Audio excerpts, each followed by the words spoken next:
Hello students, introductory video के बाद means syllabus वाला जो वीडियो था उसके बाद ये लेक्चर फर्स्ट है केमिस्ट्री के वीडियो का। इसमें हम इनऑर्गेनिक केमिस्ट्री की यूनिट फर्स्ट को कवर करेंगे। यूनिट फर्स्ट मीन्स कितने चैप्टर? 2 चैप्टर। वो 2 चैप्टर कौन कौन से हैं? Chemistry of elements of first transition series और chemistry of elements of second and third transition series. ये 2 चैप्टर्स हम लोग इसमें कवर करेंगे। अब इन 2 चैप्टर्स में हम लोग क्या कवर करने वाले हैं? इन 2 चैप्टर्स में मैंने सिलेक्टेड टॉपिक रखे हैं जो आपके एग्जाम पॉइंट ऑफ व्यू से इंपॉर्टेंट है। बस उतना ही मैंने रखा है, ज्यादा लेंथी वीडियो बनाने की कोशिश नहीं की है मैंने। जो आप लोग वैसे भी ऑफलाइन क्लासेस में थोड़ा बहुत इंट्रोडक्शन डी ब्लॉक का ले ही चुके हैं और डी ब्लॉक इसमें भी हमें पढ़ना है, तो बस उतना लेवल का ही हमने आप लोगों के लेवल का ही वीडियो ये बनाया है।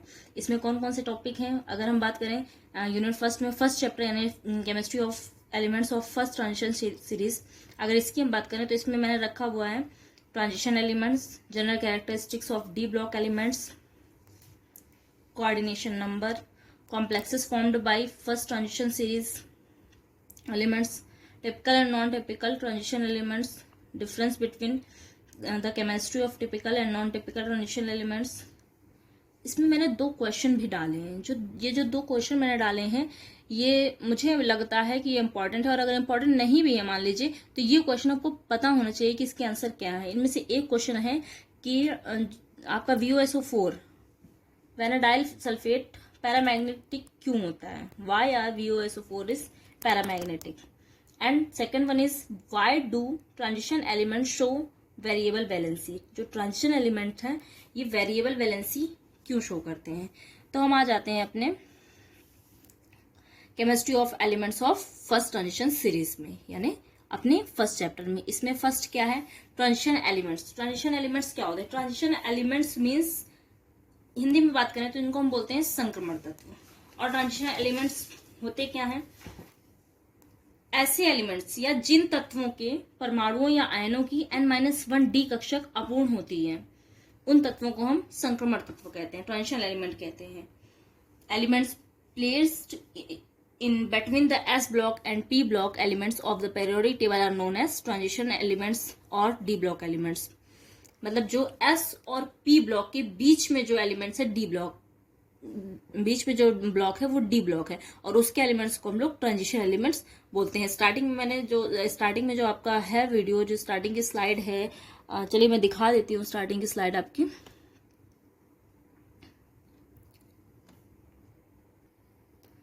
ये है आपके स्टार्टिंग की स्लाइड। स्टार्टिंग की स्लाइड में देखिए बीच में डी ब्लॉक एलिमेंट्स जो है येलो कलर से हैं, ये है डी ब्लॉक एलिमेंट्स। अगर इसके आप पूरी पिक देखेंगे, मींस पीरियोडिक टेबल की आप पूरी पिक देखेंगे तो उसमें इसके आगे एस ब्लॉक और इसके पीछे पी ब्लॉक दिखाई पड़ेगा। एस और पी ब्लॉक के बीच में जो ब्लॉक है वो डी ब्लॉक है, और उस डी ब्लॉक को ही हम ट्रांजिशन एलिमेंट बोलते हैं। अगर हम बात करें the word transition literally means changes. अगर हम ट्रांजिशन वर्ड की बात करें तो इसका मतलब क्या है? इसका मतलब है चेंजेस। चेंजेस मतलब परिवर्तन। परिवर्तन। अच्छा, परिवर्तन या ट्रांजिशन वर्ड इसके लिए क्यों यूज किया गया है? इसका भी रीजन है। इसका क्या रीजन है? इसका रीजन है कि ये जो तत्व होते हैं इनके एस ब्लॉक से पी ब्लॉक में धनात्मक से ऋणात्मक परिवर्तन जो होते हैं वो डी ब्लॉक तत्वों के माध्यम से ही होते हैं। इसलिए जो परिवर्तन हुए एस के धनात्मक से लेकर के पी के ऋणात्मक तक जो भी परिवर्तन हुए वो डी ब्लॉक से होकर गुजरते हैं या डी ब्लॉक के माध्यम से होते हैं।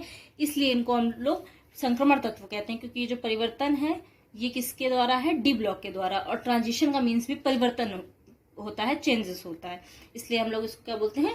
ट्रांजिशन एलिमेंट बोलते हैं। नेक्स्ट क्या है? General characteristics of D block element. D block के जो सिंपल से जो कैरेक्टरिस्टिक्स हैं वो क्या क्या है वो हम लोग देख लेते हैं। इसमें से देखिए मैंने सारे कैरेक्टरिस्टिक्स आपको पॉइंट्स में लिख दिए, मैं कुछ कैरेक्टरिस्टिक आपको एक्सप्लेन किए दे रही हूँ। जैसे कि कैरेक्टरिस्टिक्स क्या है? General characteristics of D block elements. देखिए इसमें क्या है, जो डी ब्लॉक एलिमेंट्स है, आप चाहें तो ये जितना भी वीडियो आपका चल रहा है इसका आप रोक रोक करके स्क्रीनशॉट ले सकते हैं, और मैं जो एडिशनल बोल रही हूँ आप उसका भी नोटअप कर सकते हैं, उसको आप उसके नोट्स बना सकते हैं। वो भी अच्छा रहेगा, आपके लिए बेहतर रहेगा, मेरा तो ये सजेशन है। तो अगर हम जनरल कैरेक्टरिस्टिक्स की बात करें तो देखिए क्या होता है, ये इसमें डी ब्लॉक में जितने भी एलिमेंट हैं वो सारे के सारे धातु हैं, सारे धात्विक तत्व हैं, सारे के सारे परिवर्ती संयोजकता प्रदर्शित करते हैं, सब में उत्प्रेरकीय गुण पाए जाते हैं, सब अनुचुंबकत्व प्रदर्शित करते हैं, अनुचुंबकत्व का गुण प्रदर्शित करते हैं। इसी में ही कुछ एक्सेप्शन है, उन्हीं को मैंने समझाने की कोशिश करी और उसी को मैंने क्वेश्चन बना करके डाला हुआ है। सारे के सारे क्या होते हैं, ये तत्व रंगीन अयौगिक बनाते हैं। ठीक है, डी ब्लॉक के जो तत्व होते हैं वो संकुलायन तथा कई प्रकार की मिश्र धातु बनाते हैं। संकुलायन भी बनाते हैं यानी कॉम्प्लेक्स फॉर्म करते हैं। कॉम्प्लेक्स फॉर्म क्यों करते हैं मैं इसका भी आगे आपको रीजन देती हूँ।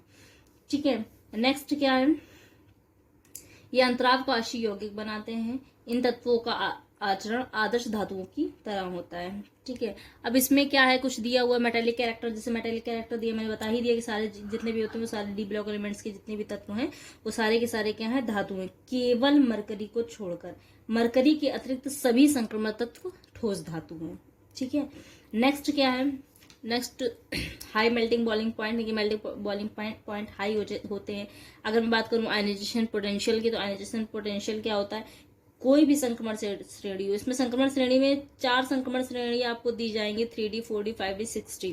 तो इसमें कोई भी हो, कोई भी संक्रमण श्रेणी हो, किसी भी संक्रमण श्रेणी में बाएं से दाएं की ओर जाने पर आयनन विभव में बहुत कम वृद्धि होती है, और ये जो वृद्धि होती है ये नियमित नहीं होती है। इसके बाद अगर हम बात करें इसमें ऑक्सीडेशन स्टेट की, या फिर आप वेरिएबल वैलेंसी की बात करें, तो क्या होता है, यही एक जो इनका हम कैरेक्टरिस्टिक मान लें, या इनका एक जो गुणधर्म है, ये विशिष्ट गुणधर्म है इनका, कि ये एक परिवर्ती संयोजकता प्रदर्शित करते हैं। ये प्रवृत्ति संक्रमण तत्वों के उपंतिम अपूर्ण द्वीप कोशों के कारण होती है। उपंतिम का मतलब होता है कि जो अंतिम से पहला वाला, उसको हम बोलते हैं उपंतिम। इसके बाद कलरफुल आयन बनाते हैं, मतलब रंगीन आयन बनाते हैं। मैग्नेटिक प्रॉपर्टी को मैं बता चुकी हूँ कि अनुचुंबकीय गुण प्रदर्शित करते हैं। कैटालिटिक प्रॉपर्टी होती है इनमें, सारे के सारे क्या मतलब किसका काम करते हैं, कैटलिस्ट का काम करते हैं। आप MN को देख लीजिए, मतलब आप उसमें अगर आप हैवर प्रोसेस से अमोनिया का निर्माण देखते हैं तो उसमें क्या होता है, N2H2 और NH3 बनाता है। इसमें Fe और M लेते हैं, आयरन मोलिब्डेनम लेते हैं। एक उत्प्रेरक होता है, एक उत्प्रेरक वर्धक होता है। ये दोनों चीजें किसके अंतर्गत आती है, डी ब्लॉक में ही आएंगे। अब देखेंगे जब आप पीरियोडिक टेबल देखेंगे तो डी ब्लॉक के अंतर्गत ही आपको दोनों कंपाउंड मिलेंगे। ठीक है, इसके बाद लास्ट है टेंडेंसी टू फॉर्म कॉम्प्लेक्सेस। यही है संकुल आयन की, इनकी जो टेंडेंसी होती है वो कॉम्प्लेक्सेस फॉर्म करने की टेंडेंसी होती है। कॉम्प्लेक्स संकुल निर्माण का गुण होता है, संकुल आयन बनाने का गुण होता है इनके अंदर। ये है डी ब्लॉक एलिमेंट्स का कैरेक्टरिस्टिक्स। इसके बाद अगर हम बात करें कोऑर्डिनेशन नंबर की, कोऑर्डिनेशन नंबर क्या होता है, केंद्रीय तत्व से जितनी संख्या में लिगेंड्स अटैच होते हैं उस संख्या को हम कोऑर्डिनेशन नंबर बोलते हैं। अब जैसे इसमें एग्जांपल के तौर पे अगर हम ले लें CuNH3 को होल 4 2+ की बात करें, इसमें अगर हम Cu की बात कर दें तो NH3 आपका लिगेंड बन जाएगा। Cu के आसपास कितने NH3 लगे हैं, 4 NH3 लगे हैं। तो Cu यानी कॉपर क्या है, ये आपका सेंटर एलिमेंट है यानी केंद्रीय तत्व है। इसमें कितने NH3 लगे हैं, 4 NH3 लगे हैं। तो Cu की कोऑर्डिनेशन नंबर क्या हो जाएगी, 4 हो जाएगी Cu की कोऑर्डिनेशन नंबर। इस तरह से हम कोऑर्डिनेशन नंबर फाइंड आउट करते हैं। It's a simple process. Complexes formed by first transition series. अच्छा, कॉम्प्लेक्सेस फर्स्ट ट्रांजिशन सीरीज में कॉम्प्लेक्स फॉर्म्ड होते हैं। अब ये कॉम्प्लेक्स क्यों फॉर्म होते हैं, उसी का एक्सप्लेनेशन है कि देखिए इनमें कुछ गुण होते हैं जिनके कारण ये कॉम्प्लेक्सेस फॉर्म करते हैं यानी संकुल निर्माण करते हैं। क्या गुण होते हैं, संक्रमण तत्वों के धनायनों का आकार छोटा तथा आवेश अधिक होता है। अगर हम इनकी साइज की बात करें तो थोड़ा छोटा साइज होता है इनका, और जो आवेश होता है वो अधिक होता है।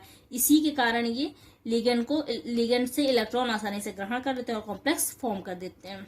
नेक्स्ट, अगर दूसरे गुण की बात करें कि क्यों कॉम्प्लेक्स फॉर्म करते हैं, तो संक्रमण धातु आयनों में N-1D कक्षक रिक्त होते हैं। मैंने अभी बताया आपको जस्ट पहले कि जो वर्ड मैंने बोला था उपांतिम, यानी अंतिम से पहले वाला जो कक्षक होता है यानी N-1D कक्षक जो होगा वो रिक्त होगा, जिससे लिगेंड को दिए गए इलेक्ट्रॉन व्यवस्थित हो जाते हैं और इससे भी वो कॉम्प्लेक्स फॉर्म करते हैं D block elements.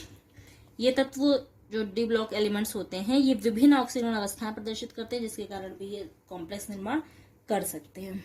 Next slide में हम लोग देखते हैं difference between the chemistry of typical and non typical transition element.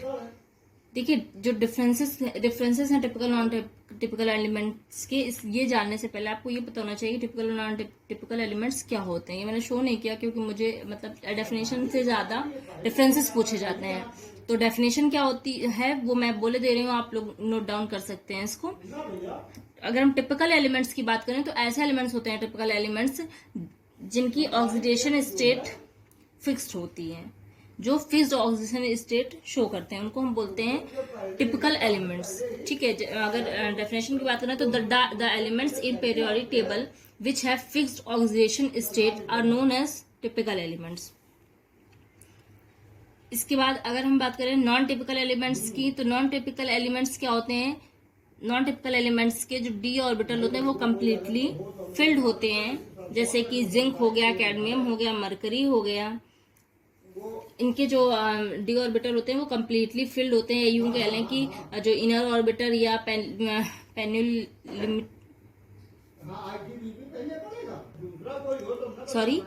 पेन्युल्टिमेट D orbitals होते हैं। पेन्युल्टिमेट मतलब वही जो मैंने अभी वर्ड यूज किया था आप लोगों का, उपांतिम डी ऑर्बिटल, अंतिम से एक पहले डी ऑर्बिटल जो होते हैं ये इनके क्या होते हैं? कंप्लीटली फिल्ड होते हैं। डेफिनेशन की बात करें तो non typical transition elements are the one which has completely filled D orbital like that zinc, cadmium, mercury. मतलब जिंक को Zn लिखेंगे, कैडमियम को Cd लिखेंगे, मरकरी को Hg लिखेंगे, because they have completely filled inner और penultimate D orbitals. You can note the definition of typical and non-typical transition element. अब हम आ जाते हैं differences between the typical and non typical transition elements में। Typical and non typical transition element के differences क्या होते हैं? Colour of ions. जो आयन के कलर होते हैं वो कैसे होते हैं? जो नॉन टिपिकल आयन होते हैं वो कलरलेस होते हैं, जबकि टिपिकल आयन जो होते हैं वो कलरफुल होते हैं, कलर्ड होते हैं। ऑक्सीडेशन की स्टेट की बात करें तो ऑक्सीडेशन स्टेट क्या होता है? Non typical elements such as Sc3+, Y3+, La3+ show oxidation state +2 to +3। यानी अगर नॉन टिपिकल ट्रांजिशन एलिमेंट की बात करें तो वो +2 से +3 ऑक्सीडेशन स्टेट ही शो करते हैं, जबकि टिपिकल ट्रांजिशन एलिमेंट जो होते हैं ये +1 से +7 तक की पूरी ऑक्सीडेशन स्टेट शो कर सकते हैं। मैग्नेटिक बिहेवियर ऑफ आयंस की बात करें तो मैग्नेटिक बिहेवियर ऑफ आयंस क्या होता है इनका? All non typical elements are diamagnetic in nature. जितने भी नॉन टिपिकल एलिमेंट्स होते हैं वो डायमैग्नेटिक होते हैं और टिपिकल एलिमेंट्स पैरामैग्नेटिक होते हैं। इन्हीं में एक जो एक्सेप्शन है उसी का मैंने क्वेश्चन बना करके आगे डाला हुआ है। Number of unpaired electron in the ions, number of unpaired electron in the ions of all non-typical elements is 0, while in typical ions number of unpaired electrons are 1 to 5। जो हम नॉन टिपिकल में number of unpaired electron की बात करें तो 0 होते हैं और टिपिकल में क्या होते हैं? 1 से 5 तक के होते हैं। ये बात हो गई हमारे टिपिकल डिफरेंसेस बिटवीन टिपिकल और नॉन टिपिकल ट्रांजिशन एलिमेंट्स की। नेक्स्ट ये क्वेश्चन मैंने डाला हुआ था, मैंने आप लोगों को पहले ही बताया था कि मैंने एक क्वेश्चन डाला हुआ है, Y VOSO4 is paramagnetic. VOSO4 जो है ये पैरामैग्नेटिक क्यों है? इसका क्या कारण है? इसका कारण ये है कि जो VOSO4 है इसमें V की ऑक्सीजन अवस्था +4 है और संयोजी कोश जो 3D14S0 में जो संयोजी कोश में 3D14S0 इलेक्ट्रॉन उपस्थित होते हैं। अगर हम VOSO4 के चुंबकीय अध्ययन की बात करें, इससे हमें ये ज्ञात होता है कि ये जो अणु है ये अणुचुंबकीय है, क्योंकि इसके संयोजी कोश में जो D कक्षक है उसमें एक अयुग्मित इलेक्ट्रॉन होता है और हम सब जानते हैं कि अगर अयुग्मित इलेक्ट्रॉन होगा तो कोई भी तत्व हो, कोई भी अणु हो, वो अणुचुंबकीय होगा यानी पैरामैग्नेटिक होगा। यही कारण है कि जो VOSO4 है आपका वैनेडियल सल्फेट है वो पैरामैग्नेटिक है। क्यों? क्योंकि इसके जो D कक्षक हैं उसमें एक अयुग्मित इलेक्ट्रॉन है। ये इसकी मैग्नेटिक स्टडीज से पता चलता है हमें। नेक्स्ट क्वेश्चन मैंने क्या डाला है? Why do transition element show variable valency. जो ट्रांजिशन एलिमेंट्स हैं ये वेरिएबल वैलेंसी क्यों शो करते हैं? The transition element have their valence electron in 2 different sets of orbital that n-1d and ns। इनके जो ट्रांजिशन एलिमेंट है ये देखिए 2 सेट में वैलेंसी शो करते हैं। 2 सेट होते हैं इनके इलेक्ट्रॉन फिल्ड होने के, n-1d और ns, जिस कारण ही ये जो होते हैं ये जो इनके n-1d उपकोष और ns उपकोष ये बॉन्ड फॉर्मेशन में थोड़ा सा यूज होते हैं। इसी कारण इनके 2 सेट होने के कारण ही ये परिवर्तित संयोजकता प्रदर्शित करते हैं। इसका पूरा डिटेल इस क्वेश्चन का मैंने लिखा हुआ है। अब हम लोग आ जाते हैं सेकेंड चैप्टर की तरफ। मैंने बताया था इस यूनिट में 2 चैप्टर हैं, chemistry of elements of first transition series और chemistry of elements of second and third transition series. First transition series हम लोग फिनिश कर चुके हैं। अब सेकेंड ट्रांजिशन सीरीज में हम लोग आएंगे chemistry of elements of second and third transition series. Second third transition series में सबसे पहले मैंने क्या दिया हुआ है, why transition elements are kept in D block of periodic table. जो ट्रांजिशन एलिमेंट्स हैं ये पीरियोडिक टेबल में डी ब्लॉक में क्यों रखे गए हैं? Why transition elements are kept in D block of periodic table. D block में क्यों रखे गए हैं? क्योंकि इनके जो जो इनके एलिमेंट्स होते हैं इनमें पार्शियली फिल्ड डी ऑर्बिटल्स होते हैं इनके ग्राउंड स्टेट में। और ऐसे एटम भाई अगर कोई भी ऑर्बिटल जिसका लास्ट इलेक्ट्रॉन जिस भी उपकोष में जाएगा या जिस भी ऑर्बिटल में जाएगा हम उसी ऑर्बिटल में उस एलिमेंट को प्लेस कर देते हैं। अब इसमें जब हम इलेक्ट्रॉनिक कॉन्फ़िगरेशन करते हैं, मैंने टेबल डाली हुई है तो उसमें इलेक्ट्रॉनिक कॉन्फ़िगरेशन करके दिखाया गया है। इनके जो लास्ट से पहले वाले इलेक्ट्रॉन होते हैं वो डी उपकोष में प्रवेश करते हैं और वो पार्शियली फिल्ड होते हैं, मतलब आंशिक भरे हुए होते हैं, आंशिक भरित होते हैं, कुछ ऐसे बोलते हैं इसको। तो वो किसमें जाते हैं? डी ऑर्बिटल में जाते हैं। यही कारण है कि इनके जो उपांतिम इलेक्ट्रॉन होते हैं वो डी ऑर्बिटल में जाते हैं और इसीलिए हम लोगों ने इनको किस में रखा हुआ है? डी ऑर्बिटल में रखा हुआ है। सेकेंड ट्रांजिशन सीरीज, इस पे मैंने बताया था आपको सेकेंड और थर्ड ट्रांजिशन सीरीज 4D और 5D सीरीज मिलेगी। टोटल अगर हम ट्रांजिशन एलिमेंट्स की बात करें तो इसमें 4 सीरीज बनती हैं। 3D जिसको फर्स्ट सीरीज बोलते हैं जो आप लोगों ने फिनिश की है, 4D, 5D, 6D, ये 4 सीरीज बनती है। मैंने 4D और 5D सीरीज आप लोगों को दे रखी है। इसमें मैंने क्या, इसमें कुछ ऐसा खास इंपॉर्टेंट नहीं होता लेकिन फिर भी मैंने दे रखा है क्योंकि इनके इलेक्ट्रॉनिक कॉन्फ़िगरेशन आप लोगों को पता होने चाहिए, आप लोगों ने देखे होने चाहिए पहले से ही। तो इसमें मैंने with atomic number transition series मैंने दे रखी है और सिंबल भी दे रखे हैं। ये जिनके जो इलेक्ट्रॉनिक कॉन्फ़िगरेशन है, ट्रियम हो गया, जर्कोनियम हो गया, ये सारे के सारे इलेक्ट्रॉनिक कॉन्फ़िगरेशन आप लोग खुद से करके देखेंगे। ये काम आप 4D में भी करेंगे और ये काम आप 5D में भी करेंगे। 5D का भी मैंने दे रखा है पूरा, इसका तो मैंने पूरा इलेक्ट्रॉनिक विन्यास ये जो दिया हुआ है ये पूरा दे रखा है। इसको आप लोग प्रैक्टिस करेंगे इसकी, इसीलिए मैंने ये सीरीज दे रखी है ताकि गलती ना हो आप लोगों से, लेकिन प्रैक्टिस आप लोगों को करनी चाहिए। नेक्स्ट क्या है? General characteristics of second transition series. Second transition series की जनरल कैरेक्टरिस्टिक्स क्या है? नेक्स्ट स्लाइड में क्या देखेंगे, जो मैंने जो 2 सीरीज दिखाई हैं इनकी कैरेक्टरिस्टिक्स के बारे में हम लोग देखेंगे। देखिए मेन कैरेक्टरिस्टिक्स होते हैं, अगर उनके बारे में हमें पता होगा तो क्या है कवर अप। हाँ, 4D सीरीज देखने के बाद यानी सेकेंड ट्रांजिशन सीरीज देखने के बाद अब हम लोग इसके जनरल कैरेक्टरिस्टिक्स पे आते हैं। जनरल कैरेक्टरिस्टिक्स पहला क्या है? Electronic configuration. इलेक्ट्रॉनिक कॉन्फ़िगरेशन यानी इलेक्ट्रॉनिक विन्यास की बात करें तो द्वितीय संक्रमण श्रेणी के जितने भी तत्व होते हैं उनमें 5s उपकोष पूर्ण पूरित होते हैं।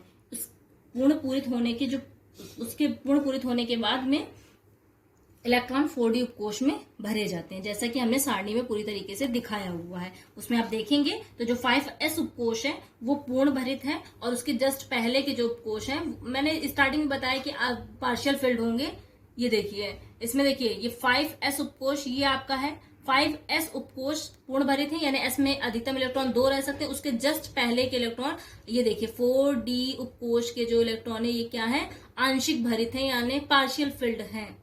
ठीक है, तो यही बात बताने की कोशिश की गई है। नेक्स्ट क्या है? Atomic ready. एटॉमिक रेडी क्या है? यानी परमाणुविक त्रिज्या जिसको बोलते हैं। तो इन तत्वों की जो परमाणुविक त्रिज्या का मान इट्रियम से मोलिब्डेनम तक क्रमशः घटता है, परंतु रोथेनियम से पैलेडियम तक लगभग स्थिर रहता है। सिल्वर की परमाणुविक त्रिज्या का मान पैलेडियम एवं मेघ के अंदर की ओर आकर्षित करती है।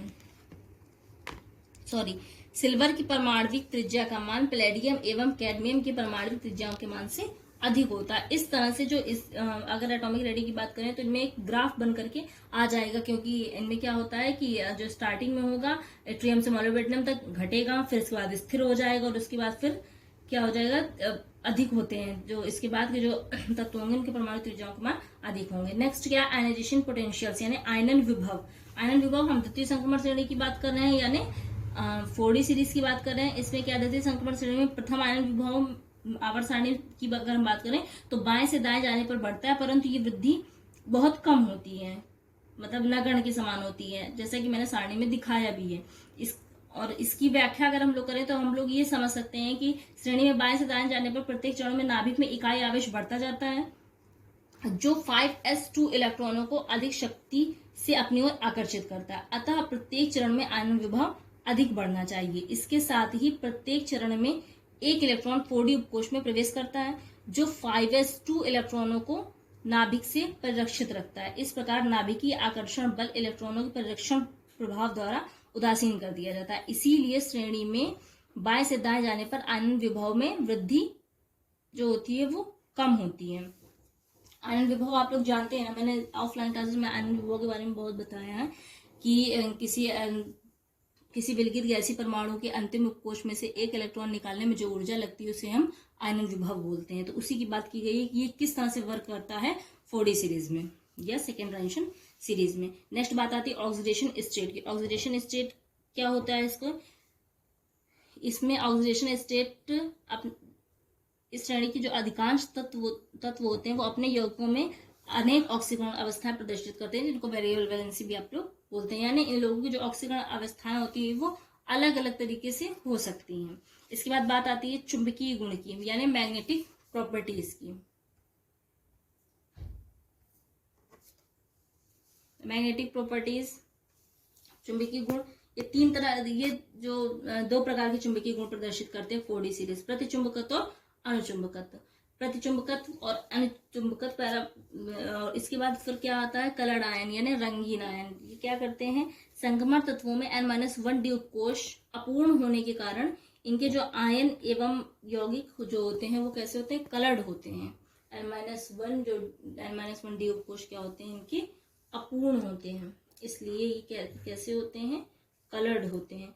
इसके बाद संकुल निर्माण, कॉम्प्लेक्स फॉर्मेशन जिसे आप लोग बोलते हैं संकुल निर्माण। क्या होता है संकुल निर्माण, ये जितने भी होते हैं ये संकुल निर्माण करते हैं। किस तरह से करते हैं, क्योंकि इनका आवेश घनत्व उच्च होता है, जिसके कारण ये लिगेंडों से इलेक्ट्रॉन युग्म सुगमता पूर्वक ग्रहण कर लेते हैं और संकुल का निर्माण करते हैं, यानी कॉम्प्लेक्स फॉर्मेशन करते हैं। दूसरा क्या कारण है, इनमें 4D उपकोष रिक्त होता है, जिसमें लिगेंडों के इलेक्ट्रॉन युग्म व्यवस्थित हो जाते हैं, इस कारण भी संकुल का निर्माण करते हैं। इसके बाद नेक्स्ट आता है कैटालिटिकल प्रॉपर्टी, यानी उत्प्रेरकी गुण होता है। ये मैंने पिछले भी समझाया है। अगर हम लोग देखिए D ऑर्बिटल में चल रहे हैं, D ब्लॉक में चल रहे हैं, तो सारी प्रॉपर्टीज लगभग सेम ही होगी। अब एक सीरीज में सारी प्रॉपर्टीज तो चेंज हो नहीं जाते, तो जितने भी D ब्लॉक एलिमेंट्स है मैंने सब बता दिया। ये बार बार पॉइंट आएगा रिपीटेड कि इनमें क्या होता है, कैटालिटिकल प्रॉपर्टी होती है, उत्प्रेरकी गुण होता है। फॉर्मेशन ऑफ इंटरस्टिशियल कंपाउंड्स भी होते हैं, यानी अंतराकाशीय यौगिकों का निर्माण का भी गुण इनके अंदर पाया जाता है। एलो फॉर्मेशन, जितने भी मिश्र धातुओं का निर्माण करते हैं वो D ब्लॉक एलिमेंट से ही करते हैं। सेम एज इट इज आपके लगभग मिलती जुलती प्रॉपर्टीज आपकी 5D सेल में भी होंगी। 5D सेल बोल रहे हैं, 5D सीरीज में भी सेम प्रॉपर्टी होंगी। देखिए लिखा भी general characteristics of third transition series. Third transition series में भी सेम इलेक्ट्रॉनिक कॉन्फ़िगरेशन की बात आ रही है। इलेक्ट्रॉनिक कॉन्फ़िगरेशन पूरा मैंने दिखा रखा है पिछली जो, देखिए मैं फिर से दिखा दे रही हूँ। पिछली जो स्लाइड है 5D, ये देखिए 5D सीरीज मैंने दिखा रखी है, इसमें इलेक्ट्रॉनिक कॉन्फ़िगरेशन की बात की गई। ये पूरा इलेक्ट्रॉनिक कॉन्फ़िगरेशन मैंने करके दिखा रखा है आपको। वही इलेक्ट्रॉनिक कॉन्फ़िगरेशन यहाँ पे आपको एक्सप्लेन कर देना कि इलेक्ट्रॉनिक कॉन्फ़िगरेशन किस तरह से होता है। एटॉमिक रेडी की बात की जाए तो एटॉमिक रेडी यानी परमाणु त्रिज्या की बात की जाए तो परमाणु त्रिज्या का मान जो है वो लेंथेनम से ऑस्मियम तक क्रमशः घटता है और फिर मरकरी तक बढ़ता है। ये बात आप नोट डाउन कर सकते हैं क्या, कि इन तत्वों की परमाणविक त्रिज्या का मान लेंथेनम से ऑस्मियम तक क्रमशः घटता है और फिर मरकरी तक बढ़ता है। नेक्स्ट आयनाइजेशन पोटेंशियल की बात, यानी आयनन विभव की बात अगर की जाए तो नेक्स्ट क्या है, मैग्नेटिक प्रॉपर्टीज यानी चुंबकीय गुण। मैग्नेटिक प्रॉपर्टीज में क्या है, देखिए मैग्नेटिक प्रॉपर्टीज क्या है, इनकी दो तरह की मैग्नेटिक प्रॉपर्टीज मतलब चुंबकीय गुण जो है वो प्रदर्शित करते हैं। कौन कौन से, प्रतिचुंबकत्व और अनुचुंबकत्व। ये बात आप बार बार नोट डाउन करेंगे कि 4D सीरीज में कौन कौन से दो मैग्नेटिक प्रॉपर्टीज हैं और 5D सीरीज में कौन कौन से दो मैग्नेटिक प्रॉपर्टीज हैं। नेक्स्ट बात आती है ऑक्सीडेशन स्टेट की यानी ऑक्सीकरण अवस्थाओं की। तो इस श्रेणी के जो अधिकांश तत्व हैं अपने यौगिकों में जो है अनेक प्रकार की ऑक्सीकरण अवस्थाएं प्रदर्शित करते हैं। जैसे कि अगर हम हम एल की बात करें तो +3 ऑक्सीडेशन स्टेट, TA की बात करें तो +2 +3 +4 +5, मतलब ये अलग अलग ऑक्सीडेशन स्टेट प्रदर्शित करते हैं। तो और हाईएस्ट OS की जाती है +8 तक उनकी ऑक्सीडेशन स्टेट जाती है। नेक्स्ट क्या है, नेक्स्ट कैरेक्टरिस्टिक है कलर्ड आयन फॉर्मेशन। ये रंगीन आयन बनाते हैं, कॉम्प्लेक्स आयन बनाते हैं, मतलब संकुल निर्माण करते हैं। कैटालिटिकल प्रॉपर्टीज होती है 5D सीरीज में भी। फॉर्मेशन ऑफ इंटरस्टिशियल कंपाउंड यानी अंतराकाशी कंपाउंड, अंतराकाशी यौगिकों का भी निर्माण करते हैं ये लोग। तो इस तरह से हमने देखा कि इसमें जो 4D सीरीज 5D सीरीज हम लोगों ने इसमें कवर की। टोटल ओवरऑल हम लोगों ने कितने चैप्टर हम लोगों ने कंप्लीट किए, 2 चैप्टर कंप्लीट किए इस एक वीडियो के अंतर्गत। और उन 2 चैप्टर में हम लोगों ने क्या क्या देखा, अब स्टार्टिंग से मैं दिखा दे रही हूँ आप लोगों को। पेपर फर्स्ट में इनऑर्गेनिक केमिस्ट्री में हम लोगों ने स्टार्टिंग में chemistry of elements of first transition series यानी यही फर्स्ट चैप्टर का भी नाम है। उसके बाद हम लोगों ने देखा ट्रांजिशन एलिमेंट्स क्या होते हैं। इसके बाद डी ब्लॉक की जो जनरल कैरेक्टरिस्टिक्स है वो क्या होती हैं। डी ब्लॉक की जो जनरल कैरेक्टरिस्टिक्स हैं लगभग वही, थोड़ा बहुत इधर उधर, लेकिन वही आपकी 3D में भी कैरेक्टरिस्टिक्स मिलेंगी, वही 4D में मिलेंगी, वही आपको 5D में भी मिलेंगी। इसके बाद कोऑर्डिनेशन नंबर मैंने आपको बताया क्या होता है। इसके बाद जो ट्रांजिशन एलिमेंट होते हैं कॉम्प्लेक्सेस फॉर्म क्यों करते हैं, कॉम्प्लेक्स फॉर्म होते हैं तो क्यों होते हैं, मैंने वो भी बातें आप लोगों को बताई हैं। इसके बाद क्या डिफरेंस है टिपिकल और नॉन टिपिकल एलिमेंट्स में, इसमें मैंने बोला था आप लोगों को कि आप टिपिकल और नॉन टिपिकल एलिमेंट्स की जो डेफिनेशन है वो नोट डाउन करेंगे। और इस वीडियो के अंदर मैंने ये बात बोली कि टिपिकल और नॉन टिपिकल एलिमेंट्स की डेफिनेशन क्या क्या है। और फिर इसके बाद मैंने इनके डिफरेंसेस आप लोगों को बताए। ये क्वेश्चन मैंने आपको बताया है कि VOSO4 पैरामैग्नेटिक है तो क्यों है। Y do transition element show variable valency, transition element क्यों शो करते हैं। इसके बाद सेकेंड चैप्टर आ जाता है जिसका नेम है chemistry of elements of second and third transition series. इसके बाद नेक्स्ट है why transition elements are kept in D block of periodic table. इसके बाद मैंने सीरीज दिखाई आपको, ये सीरीज मैंने दिखाई थी आप लोगों को इलेक्ट्रॉनिक कॉन्फ़िगरेशन आप लोगों को क्लियर करने के लिए 4D सीरीज 5D सीरीज। इसके बाद 4D की जनरल कैरेक्टरिस्टिक्स और फिर 5D की general characteristics. Thank you class.